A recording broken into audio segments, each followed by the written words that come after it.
I'm lucky enough to take over from Trevor for this spot because the flights from Lagos got brought forward a couple of hours and they didn't tell any of the guests. The good thing is, I think this is probably one of the most interesting sessions. I've listened to Trevor present it for the last 8 years. It's possibly one of the most important.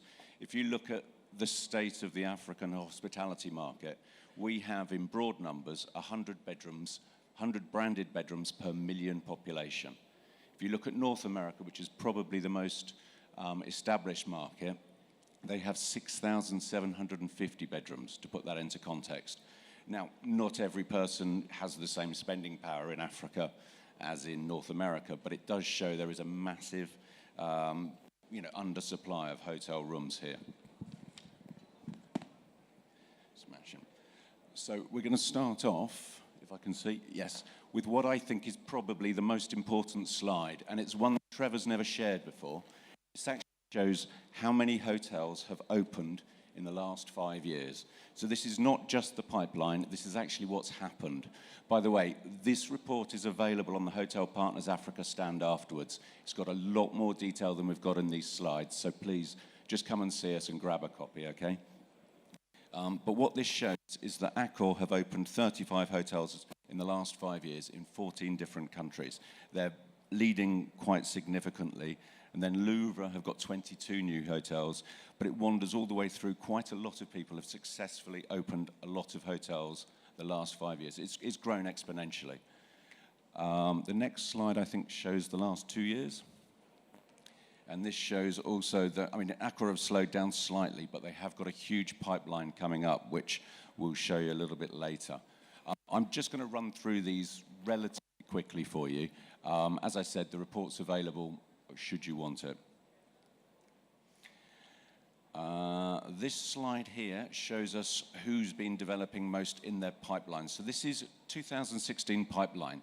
Now, to put this into context, this is all branded hotels. This is data that comes from the brands, and they send this data to W Hospitality Group, who then correlate it, as you can see.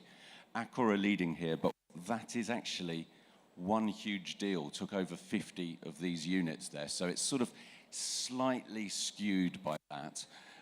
If you put Marriott and Starwood together, they're still just under Accor at 64 bedrooms, but 64 hotels, but they do actually have more bedrooms. One I'd like to point out here is number 10 is City Blue. They're doing a magnificent job of coming along, building nice, relatively small hotels, but quite unique in their style. This shows us how many bedrooms we've got and how many are on site. Now, on site actually means that they've put a spade in the ground, really. It doesn't mean we're actually building them today, but they have started. So it's a little bit skewed. You'll see Accor have got 97% on site. Of that big deal, the 50-odd hotels, they were already partially built, the majority of them, and they just need finishing off. So that makes them look very impressive at 97%. Looking at Best Western at 95% is quite good, and Steigenberger have actually got all of theirs under construction, which is quite impressive. We'll come back here again. I'm going to ignore Accor now, because if we look at Ibis Styles, that's in 2 countries, and if we look at Mercure, that's just in 3 countries. The majority of other people aren't just in Angola. You've got Radisson Blu, they're in 18 countries, including Algeria, Angola, of course, Benin, Chad, Egypt, Ethiopia, Ghana. The full details of where everybody is probably isn't included within the report, but it does show that there's a lot of these companies are developing in a number of countries. I'm not sure what's happened to 2012 numbers here, because North Africa should have been significantly higher than Sub-Saharan Africa. But what this graph actually shows is that Sub-Saharan Africa has become much, much more important across the continent, which is as it should be, really. I mean, you're looking at 49 countries compared with 5 here.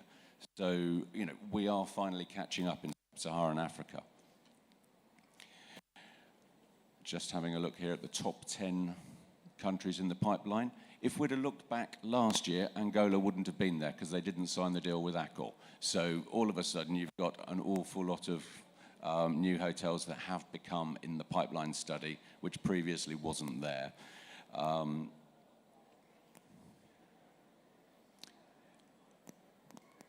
Not sure what else to say there. Right, we have got basically 40 countries in the pipeline.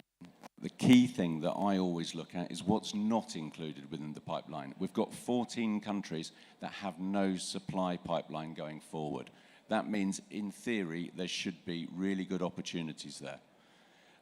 These countries include places like Malawi or Zimbabwe, Lesotho, Burkina Faso, Liberia. I mean, lots of places where you could actually have significant demand, but there's no one there for whatever reasons, whether it's too difficult to get the land secured or whether there's just no financing available for a new project.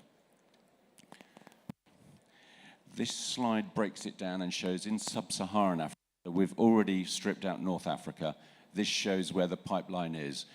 And quite clearly, West Africa is very, very dominant. I'm actually going to go straight to the next slide because this shows just how dominant it is. Of these 10 cities, 5 of them are in West Africa. You've got Lagos, Abuja, Dakar, which is probably surprised a few people, Abidjan and Accra. West Africa is just seeing so much demand because it is undersupplied traditionally. East Africa's got a fair bit of supply. Nairobi is one of the most developed cities in the way of hospitality. So having a new pipeline there is slightly more difficult for them to achieve than it is in places like Lagos or Abuja. So in Lagos, we've got 24 hotels or 4,047 new land, of which 40% is on site. In Abuja, we've got 18 hotels or 3,722 rooms. It is very, very impressive, the amount of new development that's going on there. This slide pretty much just shows what we've just been talking about, so I'll carry on. This slide is very interesting. Up till 2015, it shows the new openings and how it's gone. And then 2016 onwards are projections. Now, these may slip, but these are anticipated to open this year. I mean, if you look at 2015, that's an over 100% increase on the previous year. We're expecting, if everything goes to plan, 125% increase on top of that already 100% increase from 2014. It's significant what's going to happen. There are some areas where there may potentially be a little bit of oversupply, and so that will be corrected by the performance in the market.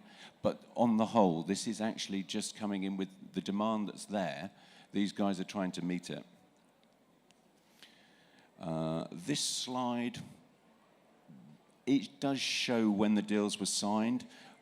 Quite obviously, most of the deals will be more recent. That's partly because more people are getting excited about the continent, but more likely it's because actually some of these have opened, as you've seen in the earlier slides. This is the last slide that we've got, and it basically shows that the vast majority of pipeline hotels are actually managed. That's because a lot of the brands don't like to give away franchises to people that they don't already know that can do a good job of operating the hotels. So there you go. Although I'm not Trevor, I do have his report on our stand, and you can get it. And Trevor should be arriving. We're anticipating him being here about 1 o'clock, so please just ask him any questions.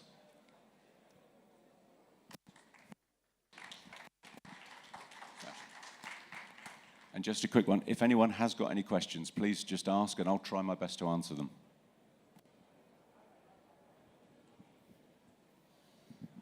I've got one question, just may or not be able to answer that, but is the sort of increases that we're seeing in the number of rooms in development mainly because the hotel there's more hotel brands approaching, or more actual deals coming in the pipeline in development terms?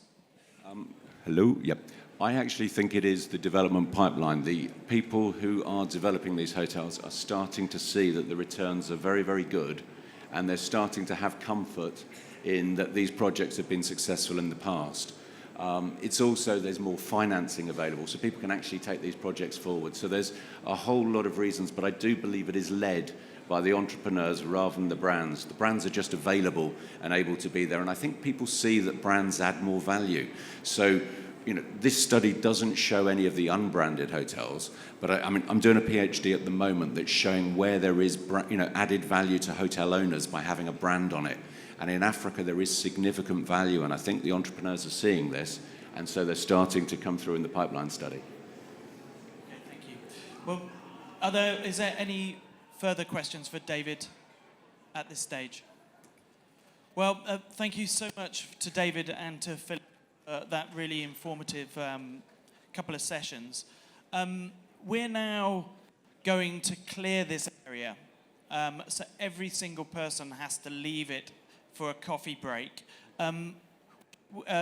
Be back in here in 30 minutes,